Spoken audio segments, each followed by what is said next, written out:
در سال 236 میلادی اردشیر و سپاهیانش برای جنگ دیگری آماده می شدند. جنگی که سرنوشت مرزهای ایران و روم را برای سالها تعیین می کرد.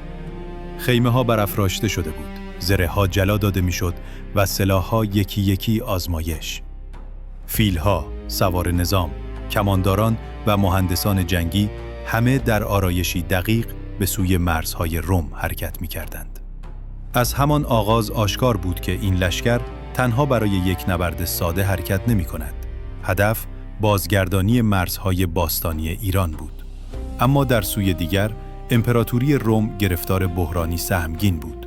الکساندر سوروس، آخرین امپراتوری که هنوز توان حفظ ثبات داشت، در میان آشفتگی سیاسی و نارضایتی لژیون‌ها تضعیف شده بود. سوروس که از جوانی بر تخت نشسته بود، در ماه‌های پایانی عمرش با شورش‌ها و اختلافات داخلی دست و پنجه نرم می‌کرد. سرانجام در سال 235 میلادی در میانه یکی از همین ناآرامی‌ها، سوروس به دست بخشی از لژیون‌های ناراضی کشته شد. حادثه‌ای که امپراتوری روم را به سوی دوره‌ای از هرج و مرج سیاسی سوق داد. این وضعیت بهترین فرصت برای اردشیر بود. هدف نخست شهرهای کلیدی مرزی بود. شهرهایی که سالها مانع گسترش ایران به سوی غرب شده بودند. با صدور فرمان شاه، سپاه ایران از دشت‌های فرات گذشت. حرکت آنان نه شتاب زده بود و نه بدون برنامه. پیک‌ها شبانه روز در رفت و آمد بودند. هماهنگی میان واحدهای مختلف یکی از مهمترین نقاط قوت ارتش ساسانی بود. سپاه ایران به سرعت پیشروی کرد. دشت‌های میان رودان یکی پس از دیگری در اختیار نیروهای ایرانی قرار می‌گرفت. در مرزها درگیری‌های کوتاه اما تعیین کننده‌ای رخ داد. نبردهایی که نشان داد ارتش روم توان مقاومت در برابر موج حملات ساسانی را ندارد. نخستین هدف بزرگ نصیبین بود، شهری مستحکم با دیوارهای بلند و تجهیزات دفاعی قابل توجه.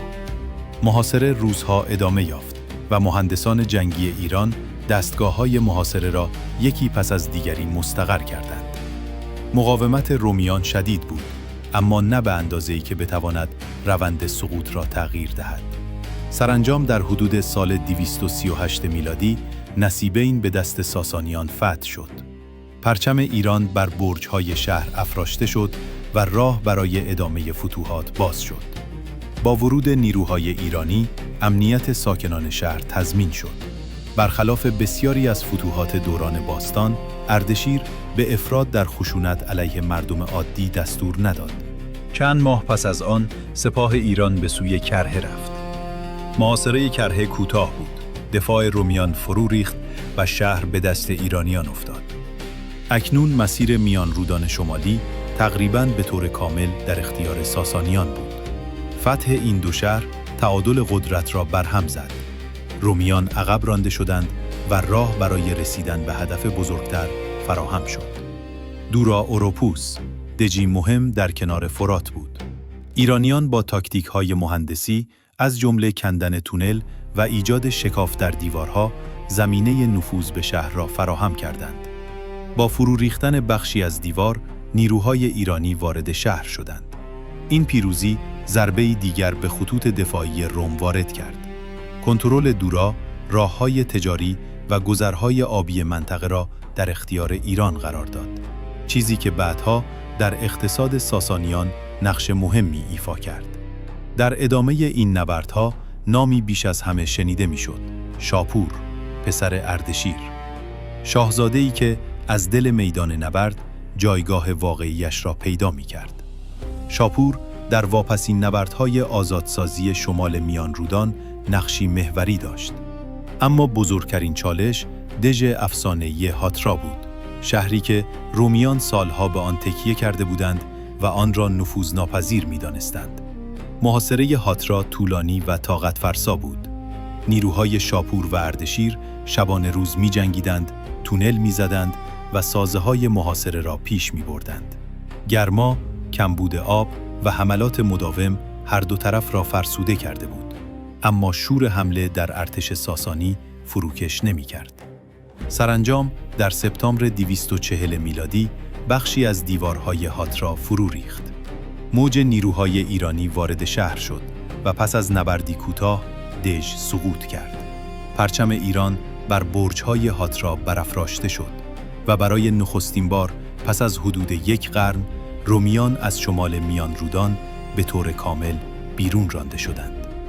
فرات بار دیگر مرز طبیعی ایران و روم شد. در سراسر منطقه این پیروزی‌ها نشانه‌ای از ظهور دوباره ایران به عنوان قدرت بزرگ غرب آسیا تلقی شد. اردشیر کهنسال که می‌دانست روزگار جنگ‌های طولانی پشت سرش است، شاپور را شریک خود در شاهنشاهی کرد. در سال 241 میلادی، اردشیر در آرامشی کم نظیر چشم از جهان فرو بست. پادشاهی که سالها با اراده‌ای پولادین برای یکپارچگی ایران جنگیده بود. او کشوری پراکنده و فرسوده را به شاهنشاهی منظم و مقتدر تبدیل کرد و ارتشی نیرومند و کارآمد ایجاد کرد. با مرگ او دوران تازه‌ای آغاز شد. این آغاز راه شاپور است و داستان او در قسمت بعد ادامه خواهد داشت.